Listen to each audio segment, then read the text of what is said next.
మరో ముఖ్యమైన న్యూస్, బయటకు రాని ఆఫీసర్లపై బదిలీ వేటు, ఫీల్డ్కు వెళ్లని ఐఏఎస్ ఐపీఎస్లు ట్రాన్స్ఫర్, త్వరలోనే భారీగా స్థాయిల చలనం, పనితీరు సరిగా లేని అధికారులపై యాక్షన్, ఇప్పటికే లిస్టు తయారు చేసిన సీఎంఓ, ఏసీ గదుల నుంచి బయటకు రావాలంటూ ఇటీవలే సీఎం కామెంట్. సో నిన్న వార్త చూసుకుంటే కనుక సీఎం చాలా ఆవేదన అసంతృప్తి వ్యక్తం చేశారు. చాలామంది ఐఏఎస్లు ఏసీ గదులు విడిచి బయటకు రావట్లేదు, సో సమాజం ఎటుపోతుందో కూడా అర్థం కావట్లేదు, ఇది చాలా అసంతృప్తి కలిగిస్తోంది అని చెప్పేసి నిన్న సీఎం మాట్లాడడం జరిగింది. అంటే నిన్న వార్తా పేపర్లో వచ్చింది. మొన్న ఏదైతే కనుక ఐఏఎస్ గోపాలకృష్ణ గారు ఉన్నారో ఆయన రచించిన కర్మయోగి పుస్తకావిష్కరణలో సీఎం ఈ కామెంట్స్ చేయడం జరిగింది.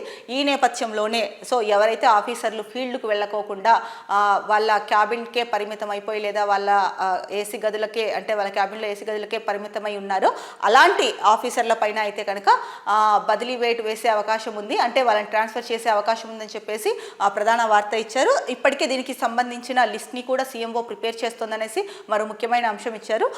సో ఎవరైతే ఫీల్డ్కు వెళ్ళట్లేదో ఐఏఎస్లు కానీ ఐపీఎస్లు కానీ వాళ్ళని ముఖ్యంగా ట్రాన్స్ఫర్ చేస్తున్నారు. సో ఈ రకంగా చూసుకుంటే కనుక త్వరలోనే భారీగా ట్రాన్స్ఫర్లు అయితే కనుక ఉంటాయి అని మనకు తెలుస్తోంది. ఇక పనితీరు సరిగా లేని అధికారుల పైన కూడా యాక్షన్ తీసుకుంటారు అని చెప్పేసి చెప్తున్నారు. సో ఇప్పటికే మనం అనుకున్నట్టు ఎవరైతే కనుక ఏసీ గదుల నుంచి బయటకు రాకుండా వాళ్ళ క్యాబిన్లోనే పరిమితమై ఫీల్డ్కి వెళ్ళి ఏం సమస్యలు ఉన్నాయో ఏంటో ఏమీ తెలుసుకోకుండా అసలు ఐఏఎస్లు ఉన్నతాధికారులు అంటే ప్రభుత్వానికి ప్రజలకు వారధిగా ఉండాల్సిన వాళ్ళు. ఎందుకంటే ఇప్పుడు మంత్రులు ఉంటారు, మంత్రులు ఒక్కొక్కరు ఒక్కొక్క దాంట్లో చేసి ఉంటారు. మంత్రులందరికీ అంటే ఇప్పుడు విద్యాశాఖ కేటాయించారు ఒకరికి, సో విద్యాశాఖ కేటాయించిన అతను దానికి సంబంధించిన చదువుకో ఉండకపోయి ఉండొచ్చు. అలాగే వ్యవసాయ శాఖ ఒకరికి కేటాయించవచ్చు, వాళ్ళు వ్యవసాయం గురించి వాళ్ళకి తెలియకపోవచ్చు. సో వీళ్ళకు అంటే సంబంధించి సెక్రటేరియట్లో ఐఏఎస్లు ఉంటారు.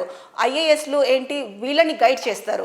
సో ఇది ఈ ప్రాబ్లం ఉంది, దీనిపైన ఇలా వెళ్ళాలి, సో దీనికి సంబంధించి ఇలా ఉంది అని చెప్పేసి వాళ్ళు సలహాలు ఇస్తారు. సో అంత కీలక పాత్ర ఐఏఎస్లది.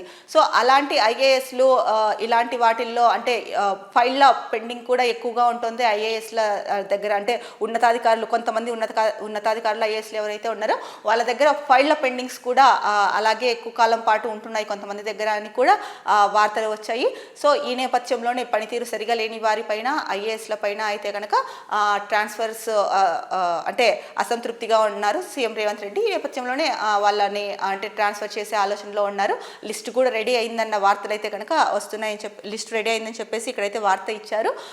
మరి ఇలా ప్రజలకు ప్రభుత్వానికి అనుసంధానంగా ఉండాల్సిన ఐఏఎస్లు ఏదైతే ప్రభుత్వానికి సలహాలు సూచనలు ఇవ్వాలో వాళ్ళు మరి ఇలా నిర్లక్ష్యంగా వ్యవహరిస్తే కనుక మరి రాష్ట్రం ఏ విధంగా ముందుకు వెళ్తుంది అది ఐఏఎస్ ఆఫీసర్లే ఆలోచించుకోవాలి. ఇక ఐపీఎస్ ఆఫీసర్లు అయితే కొంతమంది ఇంకా ట్రైనింగ్లో ఉండగానే యూనిఫామ్స్ వేసుకొని వచ్చి స్టేషన్స్లో ఉంటున్నారు. కొంతమంది అయితే కనుక ఇంకా ట్రైనింగ్ పీరియడ్లో ఉన్నప్పుడే సెటిల్మెంట్లకు కూడా పాల్పడుతున్నారు అని చెప్పేసి దీనిపైన కూడా రేవంత్ రెడ్డి కామెంట్ చేయడం జరిగింది మొన్న. దీన్ని నిన్న అంటే ఇది కొంచెం చెప్పాలంటే కనుక రేవంత్ రెడ్డి చేసిన కామెంట్స్ ఏవైతే ఉన్నాయో ఇవి తెలంగాణలో అయితే కనుక చర్చనీయాంశంగా మారాయి. ఈ నేపథ్యంలోనే సో ఐఏఎస్లు ఐపీఎస్లు ఎవరైతే సరిగా పనిచేయట్లేదో వాళ్ళు ఫీల్డ్కి వెళ్ళకోకుండా ఎంతసేపు ఏసీ గదులకే పరిమితం అయిపోయి ఉన్నారో వాళ్ళని అయితే కనుక ట్రాన్స్ఫర్ చేసే అవకాశాలు అయితే కనుక ఎక్కువగా ఉన్నాయి. దీనికి సంబంధించి లిస్ట్ కూడా ప్రిపేర్ అయిందని చెప్పేసి ఒక ప్రధాన వార్త అయితే కనుక ఇచ్చారు.